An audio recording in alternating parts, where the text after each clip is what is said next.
everybody. Thank you for tuning in to the Raven's Voice Throwaway Show numero trois. This is Zealous here, Wait, co-hosting with what did you Pearson. say? Trois, come on, man, Oh, French. you said toi. Yeah, You welcome. said toi. All right. No, I've decided after tonight because I don't have any in the house here. I'm going to drink for every throwaway show from this point on. Oh, it's going to turn into a shot game? That I didn't even think of that, but we could do that too. Oh, you can do that. No, you're good No, on that one. we can do that. I'm as much of a drinker as you are, which is why it will be even more hilarious that we're both getting drunk. What's up, everyone? But yeah, this is going to be a thing. Okay. I've just said this will be a thing. Our throwaway shows, we come in with the awesome themes.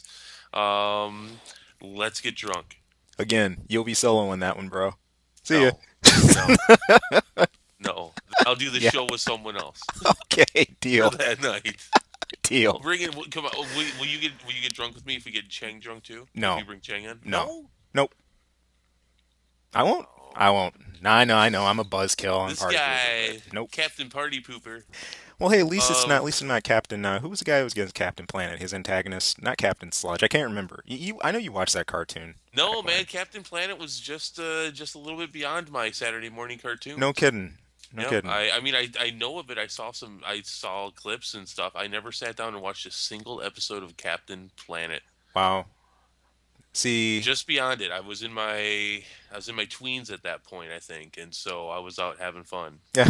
That see for some of you younger people, this is like back in the day. I mean, there were video game consoles and stuff, but generally on a Saturday, you went outside and played. This is not something you were forced to do. Hit them trees. Get in those Oh monkey yeah. bars. Oh man, so many insects tortured. So many tortured. By the way, just to get it out of the way, unrecordlegacy.com, theravensvoice.com, ravensvoiceacl at gmail.com. Uh, like us Mhm. on Facebook. There you go. Okay. So Storm throw right through throw him. throwaway show number three. But actually, well, in this one actually we're gonna it's weird because I'm going to make us go off topic for like the first time ever. We're going to talk about some stuff that is not Oh Armored Core related. man. But even in our previous throwaway shows, we still talked about Armored Core. So I'm going to make us go off topic. But in this one, we do have a topic. We're going to continue last week's topic, but we'll do it when we fucking feel like it. Yeah, we'll stay on the road, then we'll go off road. That's why luckily we have a Jeep for this kind of thing. But But guys, come on, you got to help me here. All right. So whenever we do throwaway show number four, if you want Zealous to get drunk with me, the only way this is gonna happen, because clearly I can't persuade this, you're gonna have to say something. Post in the thread, let us know, show your support for a oh drunk man, Zealous. we're actually rallying this up for a thing, huh? I see. Yes. All right, Yes. all right. See if you can get some community backing behind it. Okay, grassroots movements. There you go. Give you props for that. Let's make it happen. Man, we'll see what you people say. But they did say were certainly some cool thoughts on weapons. We had additional responses that from our previous thread. We had more than enough to deal with from our from last week's show. I think we had like maybe a page or two Well, worth of okay, responses so at the time, but it grew. I got the topic out a little late. Hmm. So, we did get several replies before we recorded the show, but then now we've gotten even more after. And, Hmm. we got one guy kind of trolling it a little bit. But besides that, everybody gave an honest response on things they either really liked or things that they didn't, or in some cases, both. So, yeah, it's people like the topic. So, and we didn't get to touch half of these. So I figured, well, let's do it again. Besides, Yeah. we had nothing planned for this week. No. So. Why not? If it was me and I was just a listener and like they'd rather do a throwaway show than answer the rest of these, I'd be a little pissed. Or the long-awaited dog discussion because that was so a thing this week. You got That was weird. That was awesome, but it was weird. It's like, and that kind of went out of control. And then, of course, Drac kind of squashed it by going off topic. He started on topic, posting pictures of dogs, and then somehow got to Metal Gear, and then it was just kind of like, all right, whatever. to transition from Doge meme to Metal Gear and Metal Gear 2, then within what a page, that was unique. I don't think I've ever seen that in any forum. So It was a little forced. I saw when it happened, Leo. But then you could get a snake. Well, we're not talking about snakes. We're talking about dogs. Cutting a hard left on us here. Shoot. Well, hey, kind of picking back up where we kind of ended then with weapons. I think weapon laser arms. I think Nomura had a mention or two about that, and then man, there's kind of a laser fest here. We had those, and then the laser machine gun. But yeah, Yeah, we uh, stopped last week with Cheng's. mhm, He talked about linears, and then there was another one in there that the mini saw. He agreed with the mini saw. We talked about that. mhm, mhm. Speed missiles. Then the next one, the one that was there after we'd done the show, the relief, which I mean you can't help but to agree with him. I mean, come on, target guns, way too powerful. Oh man, clearly OP. I mean, you got that horrible smoke trail. Those things Something like barely that. work. I mean, they don't even do their job well. It's funny that is it's definitely a weapon. You could tell it has a design of a 1-2 punch in design, especially if you have a teammate, that you want something specific guided, such as a giggle missile. I almost called it a giggle missile. You're rubbing off on me here. Giggle missile. A giga missile or something of that nature. I mean, if you really want to use it solo, solo play with the missiles you have in your own AC, so be it. But most of the few deployments I have seen with those has been somebody else, or on a team, and then they tag for someone else who's running a heavier missile payload anyway. So Hmm. funny, really. But that was one of those unexpected additions. Sometimes we get those curveballs out of left field that are kind of here and gone, and I kind of wonder, going into AC6, would that even be something that survives, or will it be as temporary as stabilizers were for four? I hope it stays. I think it's a pretty cool concept, especially with the team play that they were going for here. I mean, even if they tone down the team play, still something, I'm sure teams in some fashion for versus would exist no matter what, just like it has for like the last 10 years almost. Right. I think that's something that at least one of them should be in there, but it should work. Hmm. Speaking of, not just stylistically, but functionally, if you had a grocery list for these, how you would like to see them work, what are some of your initial thoughts on them? If you, I guess, if they were to pick up this category of weapons and make some modifications on them. I mean, they don't stick. I guess maybe is the best way. You can sometimes take quite a few shots before the smoke actually starts coming off. Before it actually, I think that has Mm. something to do with the defenses. Really, I'm not really sure. I used to run around with target guns, Hmm. and just to mess around with them. And at first, I noticed that wow, okay, I've hit this guy several times. There's no smoke. And then it kind of became a mission for a little bit to run around and see how often I would actually get smoke off of a guy hitting Hmm. with them, and I would say it was about 10%. See, I've had like a almost an opposite experience with them. I don't think, my testing may not have been as rigorous with them, but when I've deployed them, I usually don't have a problem sticking. It usually takes some time for the smoke trail itself to kick off. But that's strange, and Well, maybe it's that's what it is because I'm impatient as hell, and yeah. this has been long documented. But I don't know what. Maybe that was it. I don't know. I don't think so. Yeah. I mean, it's been a while. Well, I gave him up in five. So right. I just know that trail wasn't instantaneous, but I mean, hey, I mean, someone has something contrary. I mean, you're saying what you ran into. But, hey, bring that up. So. Some of these we don't hear a lot about at all. I'm thinking also about the UAVs. I hear about them in passing to a degree. I guess if anything, I think the CIWS gets more mention than any of the other gadget internals you have. So yeah, I mean, you're talking part names. I don't know what you're talking about. yes, CIWS. A couple of examples. People when people use them for missile jamming or radar jamming, tools like that. And these kind of utility ACs or designs that run utility off their shoulders. Not as much. Usually I traditionally most of the utility I've seen people talk about. Running subs or especially because of the effect. If you run arms with two slots in them, doubling the use of that. Um, it's kind of interesting. We've been over that ground before. What those can do, for weapons like snipers and everything like that, especially with your tracking, your lock speed, getting those kind of things up. So I guess that's the greater priority for a lot of players. But Yeah, dead target guns generally not a priority. target guns, target guns. You know, I'm thinking of other lighter classes of weaponry, if you could call them weaponry that we've had. And one that has kind of endured, that is still here in a way, but it's still sort of changed. As that we talked a bit about it, I think the floating mine. They've been deployed in different ways in the past. You've had just a single floating bomb you could deploy pretty fast and set up a perimeter for those. They were very, very visible. Um, I floating mines like that are sorely missed right now because I mean the game is such a melee game right now, and there's not a lot of reason for players not to do that.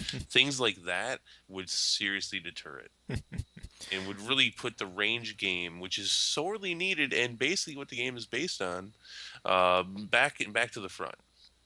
you know, the fun thing about those, especially with the way stunning stagger is changed as of AC5, is the amount that they can cause. I think that's one thing I've noticed too. In the past, I remarked on them more for like their heat or just on the spot damage potential, not something that could lock you in place. But depending on how bad a strip of mines you run through, well, I mean, you can come to a quick stop. Depending on what nails you. Yeah, that's kind of fun.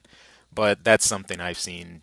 Oh my gosh, like zero play of. At least someone really serious about taking those and actually running them. So man, yeah, it's usually more about the hand combos and what are the other things that are running and the weapon arms in a way too. Uh, if someone wants to theme around those and design around them. I was looking at Nomer's post. He was talking about the weapon laser arms, and I know You're jumping way far ahead. I am. I'm getting off his shoulders for a minute, but I promise we'll come back. I'm only taking a It's slight like we're detour. doing a throwaway show or something. I now why would that happen, right? Uh, Nomura You're mentioned drinking. the laser arms, and I immediately thought back to the ones that we had in the earlier Armored Cores. Specifically, I know Nomura, you cited the ones in MOA. Compared to the ones that we have today, and the kick that they pack. The cool part about laser arms is they always had that terror factor of the amount of flash damage they could cause. You know, um, the funniest part is that feeling of making your heart sink because they seemed so innocent way back when, and then you looked up and you saw like 5,000-6,000 AP shaved off very quickly. Um, obviously the rounds themselves have more of a kick behind them, more of an aesthetic, more they're more destructive now, and you know when the hit is there more. They give themselves way more given. See, But I've had a completely different experience with them, but I think that might have to do with who I used to play with. mhm. I started the game playing with a lot of people. A couple of them, in particular, my brother who played in Gen One, loved tanks, and of course, with tanks, he loved weapon arms, Mhm. and he loved in particular the laser arms. And I learned from an early time to fear those things. So Rightfully so. The lasers, and I mean eventually the grenade arms and everything. Those oof, the, the yeah. the amount of like on point damage you could cause is just killing. And then later on, when heat was introduced, that was going to be compounded more. Especially when From finally wised up and gave lasers well equals heat, Cosmer, which naturally we all felt they should have. Um, some of this transition, into the cannons, during Last Raven, we had the Garyon 3, really cool throwback to the MOA cannon laser that we saw in the opening. Forgetting part names there, excuse me. What's wrong with that? Yeah, but the cool part was they shared their traits, but they still had like their threat factor in a lot of ways. And but there were some in the laser category that didn't always have the same kick. I know, especially during Silent Line, when we had all the different uh, recolorations of parts, and then you might have the same looking laser cannon with the different skin, and then it would have like different stats, right? Like lighter attack but more ammo. This was the case with a lot of those the redos in SL. More ammo, lighter attack power, maybe like less heat cause per hit and things like that. But those weren't as much of a threat per hit as some of the others. Now they last you plenty of time. You get like 60, 80 shots out of the thing. But in a way, they started to kind of feel just like a large laser rifle. So See, you're screwing me up here, man. how so? because I was hoping we'd go in order, and it's been bugging the crap out of me because I didn't have a chance or the time today to look, and I thought if we're going to go in order, then you were going to answer a question for me. What the hell is the kinfolk? Order on a throwaway show? I mean, I'm just saying. You just what is it? So now I'm what? just interrupting what you're saying. What's a Yeah, kinfolk? you're totally just crashing what I'm saying. Well, if you really want to go for it, Kinfolk is a rifle, okay? That's okay. That's what I thought. And that totally just, Mr. Order. Well, look at you. Well, That no, has no, zero to do well, with now lasers. it's not. Now Wow. it's not about order. Now it's just about it's bugging the crap out of me. I'm sitting here waiting for it. That's what I thought too. And I mean, I'm a big fan of rifles. I should have known that, but maybe that's why it was bugging me because because it was on the tip of my tongue or something. I don't know. Yeah. It's that's Well, I'm gonna run with that a minute though. No, no, you're not getting out of it like that. You're not just gonna slap that in. We're gonna talk about it a okay. sec. The funny thing about the kinfolk that I recall about it was that you got some decent firepower out of it. I don't have the exact attack number in my head right now, but it was the velocity that made it pretty cool. The firing rate wasn't the best on it though. Like, don't expect like a semi MG or anything from this thing, but it I believe it tended to have a little bit more versatility than like a sniper rifle. You weren't quite locked into that level of reload, but Hmm. it did pack an interesting kick up front. But speaking of impacts and stuff like that, that is one factor that I did not see with a lot of the older laser weapons. The amount of stun that they cause up front. Usually they could cause a heat spike or a good hard hit of damage, but let's say the amount of stun like a grenade round would deal or something of that nature, or even a handgun. No, that wasn't there. So, as armored cores come along, now that is one thing that I have found interesting about laser weapons when they hit you. Look at the Kurosawa, perfect example. A fully charged like Kurosawa round, you feel it in more than just your AP. It hits you like a ton of bricks. That's kind of cool, for a laser weapon to have that type of force behind it and just slam into you. I'm used to those things impacting you and you just kind of walk through them, but you still see the AP damage. But not with how they've changed. I think that's a good thing. And I hope high velocity laser cannons, rifles, laser arms, however you have them, keep that kind of design in the future going forward. Pew pew. And less QQ. Oh. Okay. All right. Let's get back to Kurtle's post here. Um. Let's see. So he talks about the kinfolk. Actually, he seems to really like it. He likes it so much he says it three times and bigger every time. He brings up. Okay, now you're gonna have to explain this one to me. The fact from For Answer. The fact. Oh goodness, you're causing me to dive in that deep dark Don't go recess. any deeper than you want to, man. Be careful. Some It, murky waters. it's gonna be hard. It's gonna be hard to get out of there. Okay, the fact was drum roll. See if I can get this. It should have been a rail gun. Now I don't. I was no master of the stats on all the railguns in FA, but I know that one specifically was cited for the armor pin it had, or not armor pin, rather, more like the PA barrier penetration. That's what was fun about it. As we know, if you strip someone's PA, or after they did an assault armor bomb, naturally someone had a lot more vulnerability. Hence, It sounds dirty. yeah, anything will, right? You lose your Star Trek shield, okay, you have more vulnerability. And weapons that could punch through PA, tended to stack up and cause some more problems quicker because you're not dealing with that outer defensive as much. And uh, here was a spot where rail weapons. I kind of forgot about this. Now I think about it. There's a lot of things I tend to forget about when it comes to four, but this was a spot where rail weapons I think shine in a different function. And for the game, now that I think about it, pretty good. Like in Nexus, they had their charge behind them. Here in five, their cannons that you kneel with that you wind up in charge. Um, Definitely a different firing style in four, but for their context, they worked, or at least this one did at what it did, which was neat because most of the time, like the rail weapons really aren't that popular as like mainstay guns. I mean, anybody who's any veterans who play Last Raven can remember all the hype behind. Oh my gosh, a hand-mounted railgun, the Python when that was being released, and the extra hype sauce that was added in the intro when it's used and causes that massive explosion. It takes out that small brigade, that militia that's attacking BJ. Hype, hype, hype, hype, hype. And then you actually get a hold of it, and it has less than impressive, attack and things like that. But Okay, so in yeah, so then he brings up machine guns from three. Now, does he mean Gen 3? Because obviously the MG 800, one of the most one of the most overpowered weapons ever. But if he means Nexus and on, I mean, wasn't that when they put in the rounds? Basically, they'd only shoot so much, and then they'd have to reload. yeah, I don't remember machine guns being all that effective after that. I mean, they were fine, I think, but well, um, I'm gonna take Crudel in context here.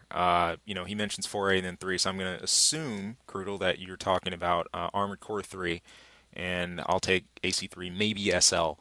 In that case, MG 500 and some of those, mm, those are smooth. And if you really want to jump from machine guns, well, we got the mighty chain gun, 300 as well, which just rocked the house. I think we spoke a bit about that one last time. Totally. Um, I've actually heard no mentions of people that specifically love the clip design for Nexus and on. His chain guns got put on them. MGs got put on those and everything, and the shot stream was way more inaccurate. More erratic. But I'm with them there. In 3, they did their thing. They kept a nice steady bead on whatever you were targeting. They didn't have terrible variation and everything, and they were solid. Good pressure weapons. I remember them being particularly effective for like a mission AC or something you take out on missions and Yes. such. They were always pretty good for that. I'll agree there. Yes, especially the famous MG1K, the MG1000 has been Yep. one that it's if you're looking for a staple mission weapon or something that'll just be there for you, that's always been one to take. I think at some point in most of the older ACs, I had that on a design somewhere for the longer missions, so So always he always served well. he talks about when he despises the large missiles. I'm not really sure what to take about this because I mean, does he mean that large missiles that players can use? But then he brings up the Yeah, destroy massive MT. So it's tough. I mean, large missiles, I instantly think of the Titan yes, class missiles. my friends and I used to call that the crusty bomb. It's funny because these really, in my opinion at least, didn't have a superior definition until the 3 series when we had the in all caps the Titan, and then they kind of gained their name from that. But beforehand, people knew what they were. Especially, oh my goodness, back in AC1, that little just innocent firefly of a weapon, just They blinking could red. creep up on you. They could, they If you really could. if the other player could manage to get that thing shot off without you knowing it, that thing could legitimately creep up on you. I mean, that was kind of rare though, but that was good with Silent Line to fire at least one, maybe two off real quick and then drop it. Yeah, yeah, for sure. And then we had our that really funny upgrade later on when you got the large missile weapon arms. Mm. Last for days on those. You had your variable fire. You could get 2 fully decked out rounds of multiple missiles, or you could stagger that out to maybe 4 separate shots, or maybe just there were all kinds of ways you could shoot it. It had your 2 firing modes, but those were hilarious if they all hit. Probably instant death in most designs, but oh man, if not all. Yeah, never had too much hate for the large missiles. I always thought they were Yeah, hilarious. they're funny. They're really funny. I don't know. They're just one of those things that if you get hit by it, it's like, oh wow, or it just you couldn't help it. I couldn't help but laugh at least from it. But no, these have always been pretty endearing. They see so. Oh man. He ends with talking about large missiles, less so for 5 and VD because CW or CIW's what is that? I haven't used those yet. Are those missile Yep. counter. Mhm. Okay, Mhm. that's what I thought. I haven't dabbled with them Mhm. really. They really sucked in 5, didn't they? You know, Maybe that's why. Because I know I messed with them in Gen 5, but maybe I just really wasn't happy with how they performed in 5, so I I haven't even looked at them yet. I mean, obviously they're gonna suck for you if you're attempting to run in like hard counter missiles, and there's like no missiles waiting for you at all. Or there could be just some sentries that go around, and then your interception just kind of derps around with that. Then they can. But if you were up against a genuine like missile assault, okay. But could you really say that for five though? Five AC5 has definitely been the lightest on missiles. I'd say out of any Armored Core release. So dealing with a missile boat, for example, you're closer to it now in Verdict Day with the missile weapon arms given, but a missile boat for like back in the original five in the classic sense, no, That's such a shame because I mean, missiles have never. I mean, stats. On paper they look awesome. They yeah. should do well, and they just don't. hmm Not often, not unless hmm you get somebody who really knows how to use them. Cheng had some funny footage from exhibition in his vids. I think it was one of his earlier matches. Someone was using the AS missiles, the AS missile weapon arms, and he was cutting a fierce arc in midair, trying to get away from those things. Cutting a really tight overboost, and managed to dodge most of the first volley, but the second volley just rammed him. And so they still can be pretty spectacular if they all hit. And if you can really blindside somebody with them, it's fun to watch a whole swarm of missiles fly like that. But oh well. But it's a shame. We'll see with six. And there's again stuff remains to be questioned. Will the hanger system we have now stay in play? Will back weapons in the traditional way we used to know them come back into play? I think that's Be, going to have a lot to do with the way we see missiles in the future. So besides wanting optional parts back, I think back weapons, going back to that system with back weapons and hangers, yeah. I think I miss that the most. hmm hmm There's something that screams AC about it, does it not? Agreed. Yeah. I mean, and can you blame us? I mean, that's what we played for so freaking long, and but it was such a fundamental system Yeah. to the game. I mean, I don't mind this one, Right. but it really is like a big gap in what Armor Core was to what it is. And again, I'm not saying I'm not going to play because it's different. No, I'm not doing that. But I miss it. I Right. just about as much as anything else. If anything, expanding hanger options. I mean, I wouldn't even mind to see a feature like this continue, to thrive in the future in a different way, but to give other options. If players want to broaden up their hanger slots and maybe bring in more hand weapons, let's say you're not oriented more towards cannons, have that available. With certain core types. But if you want to bring more of a standard loadout, let's say you want your back mounts, you want like a missile pack or so, perhaps have the core option available for that. And I loved those things being based around the core. By the time we got up to LR, I think core had probably the most variation we'd seen in the series. You had OB, you had OB hanger, hanger only, EO, no function at all, pure stats. Uh, you had your whole category laid out there, but whatever you chose could fit into your theme for what you're doing with your AC. And I love having all those options for your core and not just having it be, well, what's the mainstay defensive type or, weight, you want your core to occupy. I really enjoy when that main feature of your AC has that many features on it. I'd love to see them bring that back. I think that's a bit of a step backward they've taken. So, Yes. Okay, so let's go to not Hunter, hmm and this is probably one of my favorite responses because he just says, smacking things in the face with shotguns. Yes, that was one of my favorite can't things to do argue. in five. Yes, I don't have any double shotty builds in VD, but always a lot of fun. Oh yeah, oh yeah. Shotties since goodness, since I started seeing people run around on overboost jousting, shotguns, they have always been a really fun theme to run. Usually on a nice, quick, lightweight design. But I think your friend didn't Gimpy run these a lot? Wasn't He did he? in five. He did. Okay. We both played with him a lot in five. I was actually going to say I remember one night in particular I shot myself in the face with a shotgun with a lightweight. Black. Oh man, I always did. fun. I took like five. I guess you'd call them pellets, right from my own damn shot because I was.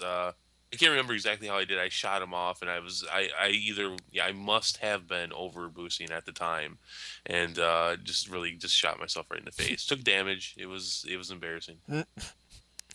When I hear shotties, I always think back to I think it was the 56 rounded multi-barrel that black shotgun back in SL. I think it was a lefty only. That's when we were still having the divisions, between weapons Oh, at the yep, time. And yep. that one, along with the, what was it? That one, the double barrel. I think there was a ranker in the arena that made use of a similar combo. It was Shade or Karam. That could have been the same. I could just be quoting Pilot and AC there, but I know Shade at least had a theme with that. But yeah, SL shotgunning with Mirage OB, fun for days. And I think shotties have really maintained that here in Verdict Day. Still, they still have that flavor, and man, especially like, if all of them like impact you, they can really cause you to trip over your toes a bit. Can't argue with that, man. Smacking things in the face with shotguns is fun indeed. As He f- says, I'm sorry, go ahead. no, no, I was saying as for his least favorite, I think that's what you're about to go into, Tierson. Um, Yes. he was saying, as for the least favorite, it's kind of hard to argue for a least favorite since most weapons in 5 and Verdict Day could be easily countered defensively. The only real exception to this is being the Kara, the Wakakusa family saw of laser rifles. The damage is high enough to scare some tanks. Lolly Saw reloads quick, and dodging these things, since most people don't even need to fully charge them, is quite hellish. Plenty I'm said not there. sure if he's just kind of going off on this because Hmm. he's certainly, for weapons he dislikes, he's certainly giving them a lot of props. Yeah, yeah. Well, I mean, he says that at the start of his statement. Uh, Even though it's kind of difficult for him to argue for a least favorite, you know, I think you can hate a weapon and respect it in a sense. That makes sense. I don't think that makes any I sense. know it doesn't. Well, you can break down other things. And when I mean respect, it doesn't mean like a reverent. I praise this weapon, day and night. I mean, no. I mean, respect could mean, okay, like I dislike that, but I'm smart enough to know give this some room that could really hurt. I You mean mean, they appreciate it? you could say that, but I say I think respect holds more. Maybe I'm borrowing that from the fighting community a little bit because some people like will hate a certain matchup, right? I know back in like maybe classic SF4, a super balanced character like Ryu, okay, who would probably only have like a really bad matchup against say like Dalshim, okay, and if you were like a hardcore Ryu player, you'd be like, oh man, another Dalshim, like I can't stand that, but you knew okay, he's running Ultra Yoga Catastrophe. Like I hate Dalshim and I hate that move, but I'll respect it because I know what it can do. I'll give it its space. And I think that idea translates. To appreciate, I think, is to have more of a like for it, even an aesthetic appreciation for it. So I just think that's where some of the language from it comes from. So I think I get it. I think I get him All right. here. But yeah, we the Kara and the Wakakusa lasers. I mean, you know, obviously the damage. Yeah, it is something to fear, especially on a fully wound up one. Um, this is we've said before. This is such a unique change, especially for the Kurosawa and 5. We've gone from the staple epitome 40/50 round laser rifle to the 4 shot of death. When fully charged, and it's so strange to treat it almost like a laser cannon or like laser weapon arms, for example. But here you have it. It's just simply a different way of operating them. Um, I know another terror tactic with these is when you just don't see them. When someone has them fully charged, when they pop, and you get nailed with them. Oh, sure, that's gonna not just gonna cause nightmares for your AP, but that'll probably be a little demoralizing for you too. So, um, getting blindsided by them is no fun. I think you can say that for a lot of weapons, though. Um, as for just a dislike, as for just a hate of these due to their power, I wouldn't say so. At least not for myself. These I think uh, as some of the few lasers I do still see ran. You have these, around for obvious reasons, but they're not on my dislike list. They really aren't. I don't know. I mean, how do you feel Certainly not about for me these? either. Yeah, No, it's they're fine. I mean, yeah. I don't think there's any place to debate it here. So he's like, he says, yeah, they're good. I just don't like it, I guess. Hmm. Um, okay, so yeah, let's go on to, oh geez, let's see if I can say this. Lord Degoas, Lord Dig Dug Ass. I think it's Lord Deguas. No, it's not. Certainly not that. No, I don't. No. Think it's think it's Dig Dug ass. If Dig Dug's watching, he'll probably get a kick out of that. No, whatever Zell said is probably right. Okay, he likes linear guns. I mean, we've talked about linear guns a lot here with last week and this week. So, Mm-hmm. and then he says, in particular, his favorite being the Sawa. In particular, Sawa. Gen 3. Yeah. Yeah, man. I mean, hey, more power to you. Gen 3, the blinding K-Saw, especially with that extra bulky heavyweight design it had. Sure. Again, a gun that could speak for itself all day, and that you could, for many matches, in fact, just take in alone. An amped up Carousel, Carousel with optionals in AC3 was so dangerous. If you got questions about that, I'm sure TM Raven would be happy to talk to you a bit about it, or you could go check out some of Oliver's matches from previous MOCs where he ran his, I think it's heavy biped designs with just a K-Saw, just a lone K-Saw, and he rocked that thing all day. He did great with it. Um, I'm with you there. The damage, again, the blind factor, what it caused, especially consecutive round after round after round. I mean, you probably weren't gonna burn from it, but you saw these pile up, and they did have that mind effect on you. So, funny though, you mentioned the sound effect. It was AC2s that did it for me more than AC3s. Three AC1 here. AC. I mean, it even sounds like you're failing before the Yeah, match is it actually over. does. Yeah, it did. It did. It had that Terminator deletion sound to it, which is just terrible. But I think this is largely because in the earlier games like AC1, it kind of had its own a laser rifle sound, whereas in later games it kind of adopted some of the SFX packs of cannons. The impact of the firing sound from the carousel of AC2, was just like a lot of the laser cannons. That's another thing that really made it scary. The impact, which also the grenade launcher shared, it was loud and thunderous. And then here you have the one in AC3. That impact was the same as when a laser cannon would hit you. Same deal. I mean, the mini saw did it as well, so you could argue that there. But yeah. So Okay, so sorry, go ahead. no, no, no. So there you go. Just a combined package of the two. Rifle effect, cannon sound. It did mess with your mind. Go on. Next up was Stravern. Now we're on the second page. Now we're there, Okay. which I started with He first. says weapon arms forever.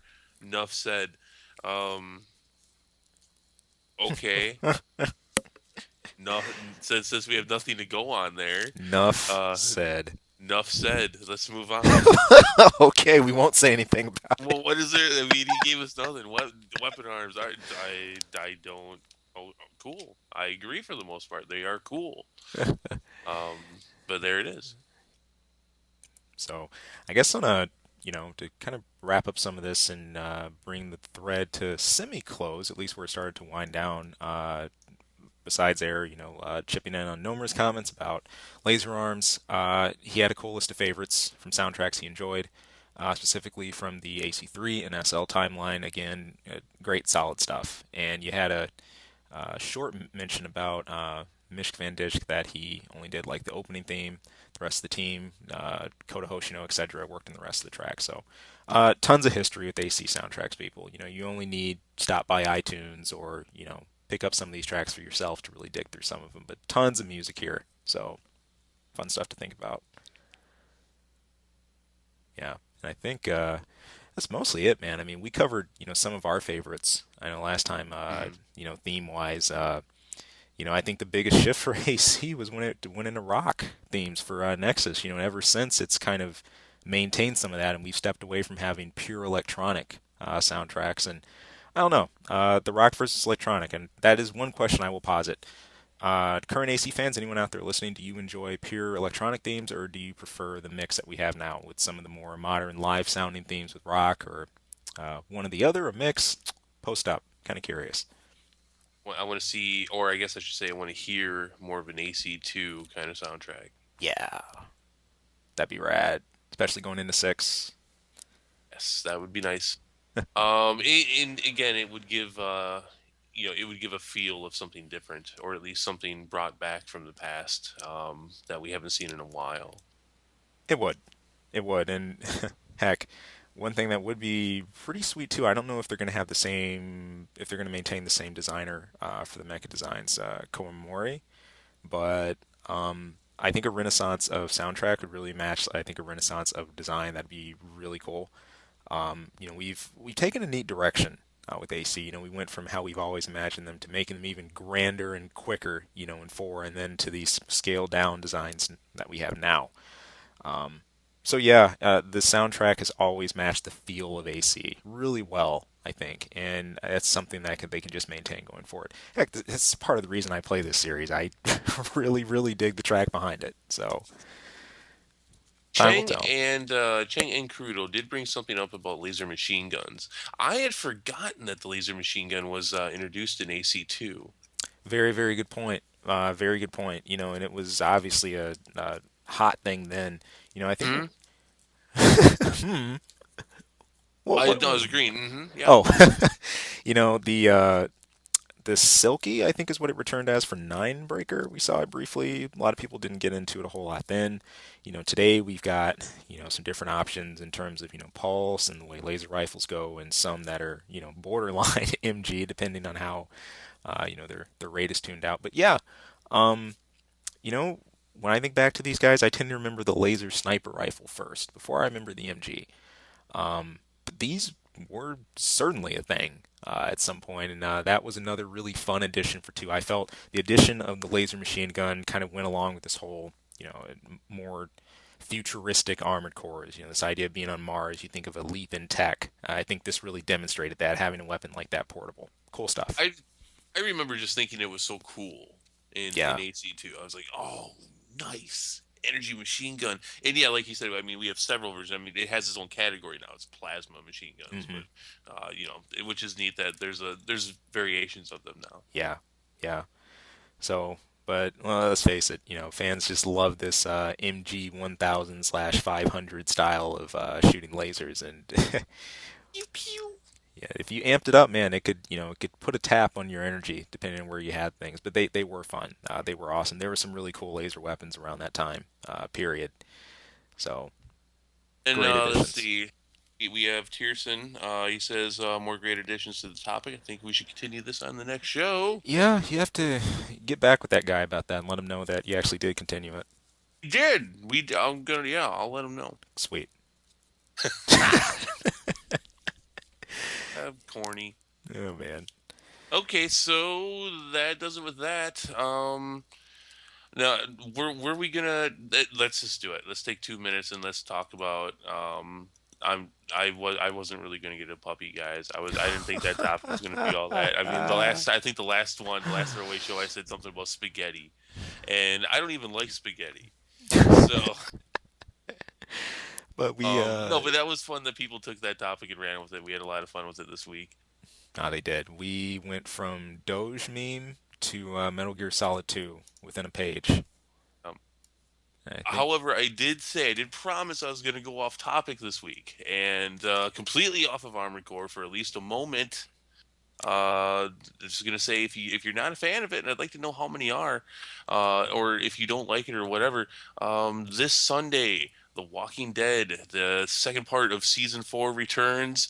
I am a huge Walking Dead fan. I am a nut for it.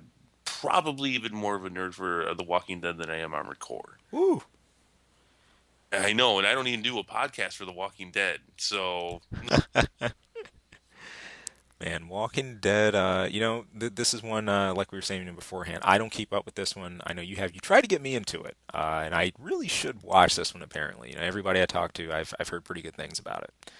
I think Walking Dead and Breaking Bad. That's the other one I don't watch. I've heard a ton Breaking. about. Well, that one's done now. You can and you. I think you can catch all of that on Netflix now. If you guys haven't Breaking Bad, I'm gonna be that guy.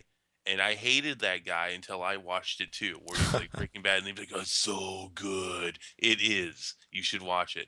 I mean, this and now the whole thing's out. But yeah, that's a great show. But The Walking Dead coming back, I'm a huge zombie. I've been a fan of zombies since I was a kid. And but ironically, I don't like zombie robots. So the two don't mix, but separate they're good. It's not like a Reese's peanut butter cup. It's You, doesn't work like that here. you know, So yeah, man, a whole lot on, primetime TV period. There was a couple other series that launched I just didn't keep up with. I'm a Marvel fan. I know Tierson is too. I saw, what was it, Agents of Shield Agents of launched. Shield, I've been kind of keeping up with that. I mean, I'll catch up. I'll miss a few weeks and then I'll watch a couple. It's all right. Hmm. I think the coolest part about it was that the week that the Thor movie came out, Hmm.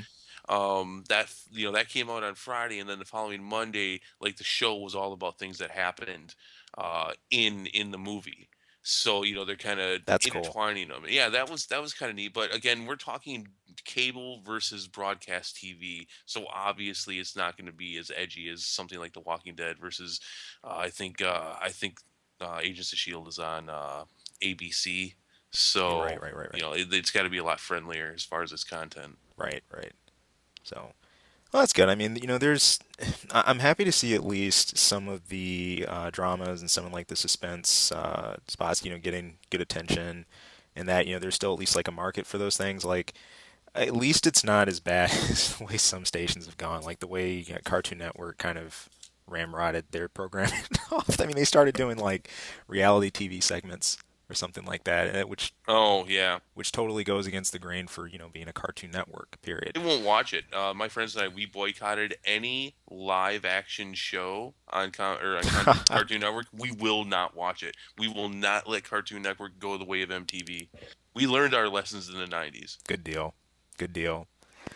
So, I mean, heck, yeah. If anyone else out there has got any other like good series to recommend or throw around, hey, by all means, I'm ears for it.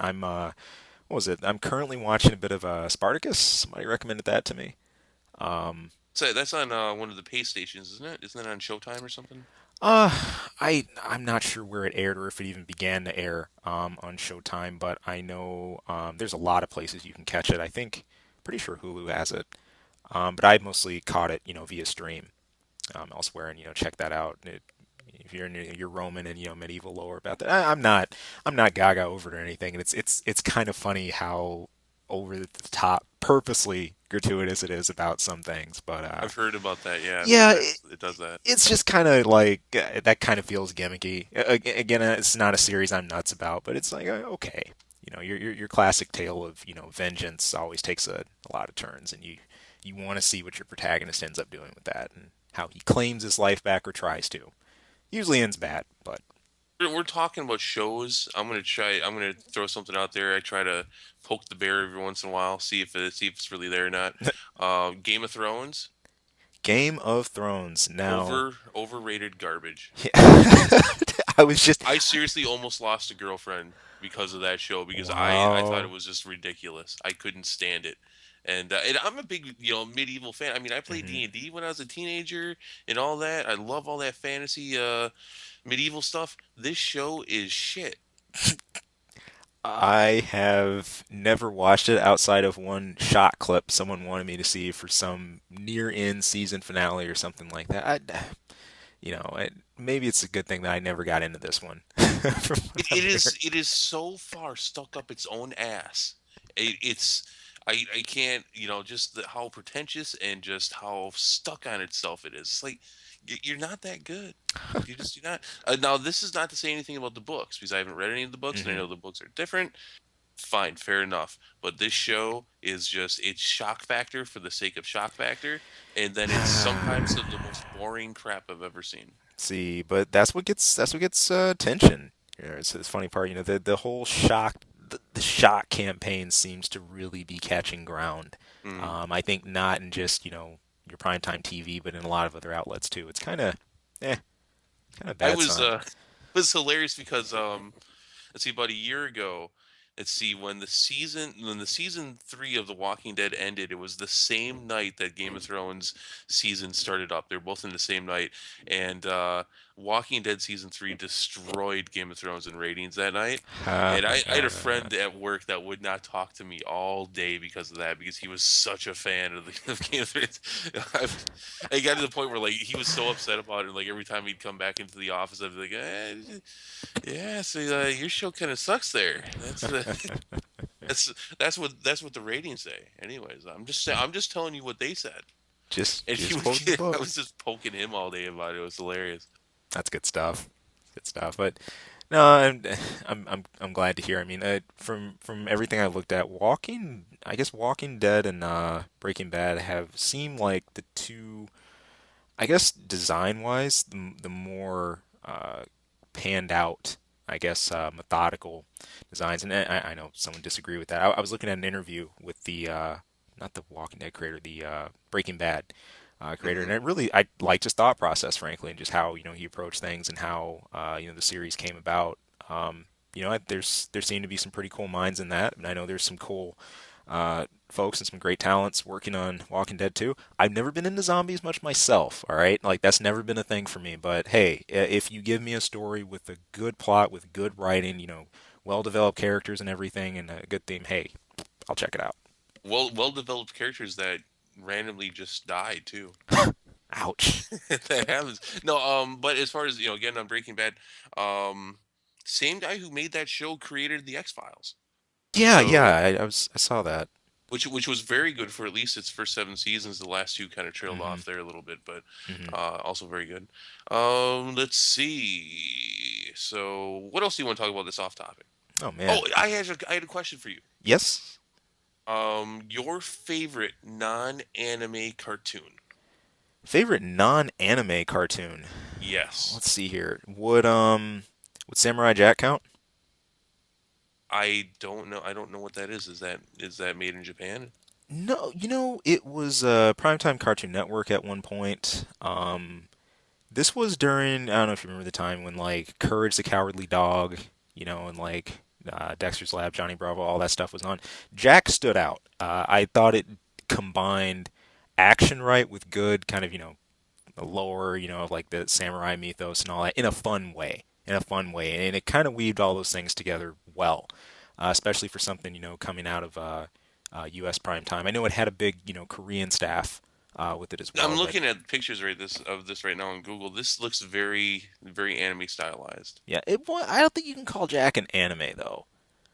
No, but all right, let's pick something that's not in the same, at least held in like the same fridge or whatever. I just Okay. come It would on, come on, give me something here. Thundercats?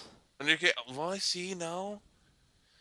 Oh, see, because even I have to say because Thundercats, like Transformers, at least Gen 1, Hmm. that was all made in Japan. We're gonna So keep. Transformers technically anime, actually, I think. If I had to stick with number three, I'm gonna say Courage the Cowardly Dog, just for that laugh and that hole in his tooth.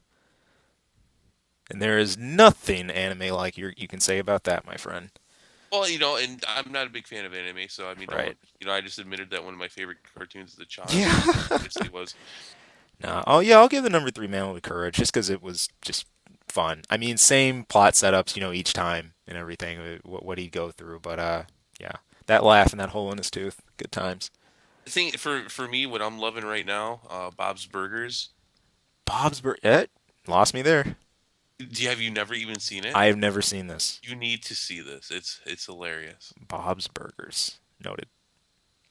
Huh. Currently going right now. It's on Fox. They're in season 4. You can catch a bunch of them on Netflix or online or whatever. It's so much fun. Cool. That I'll have to check. No, I'm looking at Courage the Cowardly Dog. I know I've caught a couple episodes of this at one point or another. I can't really think of. Well, now I'm seeing like a picture of the old man. Yeah, I've seen this. This is funny. Yep. Yeah, I remember Courage. Yep. I was down with that. It was just you generally knew kind of what to expect, each episode, but it was done in a good fun way. Good twist. Okay, So, so now what is your favorite anime cartoon? Not movie, not movie. not movie though. It was a continuing series. Yeah, man, that limits a lot because my earliest introductions in anime were with well done movies. I've talked about that before, Akira and some of the others. But shoot, as far as a running series, Man, you're gonna get me with that, but if I had to get something off the top of my head, I'm gonna have to say Gurren Lagann. See, I don't know what is that even an American name? What is It that? is not. It's one of the most extravagant, over the top, out there names for a very over the top series. The full name is Tengen Toppa Gurren Lagann. All right, Crazy, all right, all right. crazy, just over the top. The whole thing. 26 episodes. It was a series, so pretty nutso. Were you actually introduced to anime with Akira? Was that your first movie? My introduction to anime, it was pretty epic. It was Akira, the Ghost in the Shell movie, and the first episode of Evangelion, like all in one night. And then the next day, I think I saw Armitage 3, Oh my Polymatrix. So God. yeah, I mean that was my whole reason for becoming interested in anime in the first place. Like those, I was hit with like immediate classics like up front. I'm like, this is awesome. So and that's pretty much along the lines I've stuck. I guess Gurren Lagann was kind of my first deviation from that. I kind of like the more the series driven storylines and especially ones that address technology or like dystopian futures and stuff like that. I really dig that theme. But yeah, those I have those to thank. So And, Akira was my introduction as well. And I think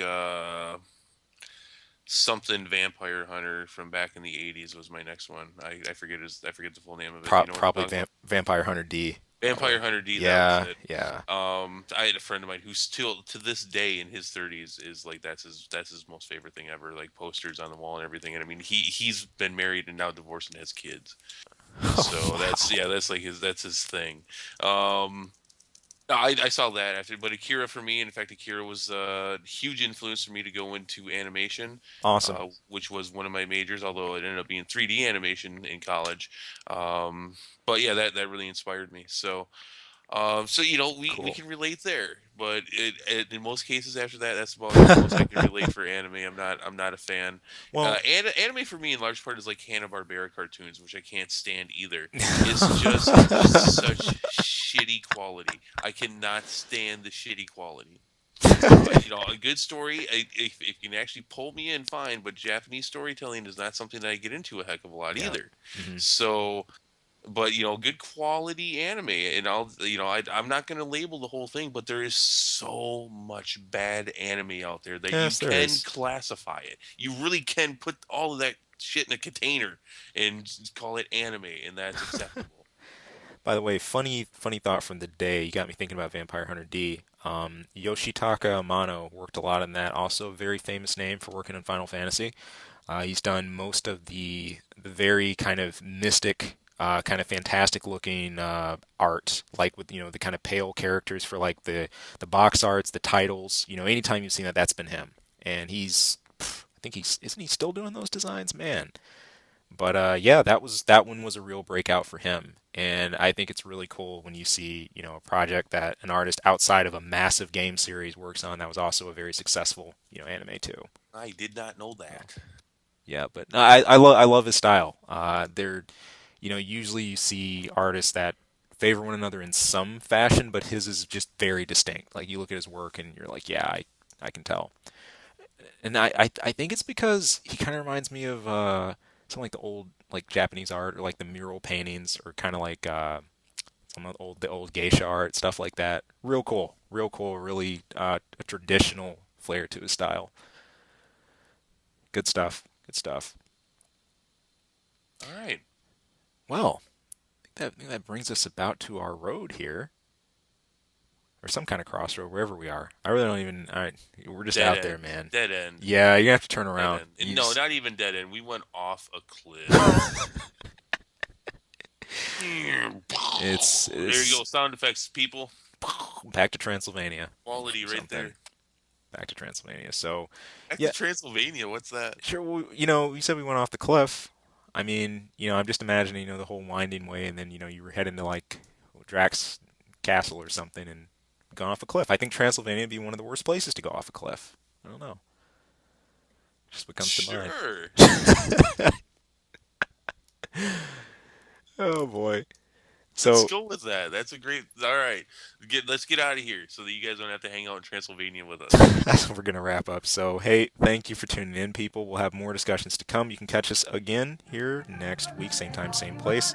This is Zealous and Tierson signing out. You have a good one. Recordlegacy.com and RecordVoice.com. Ah, quick plugs. Go. All right, peace, people.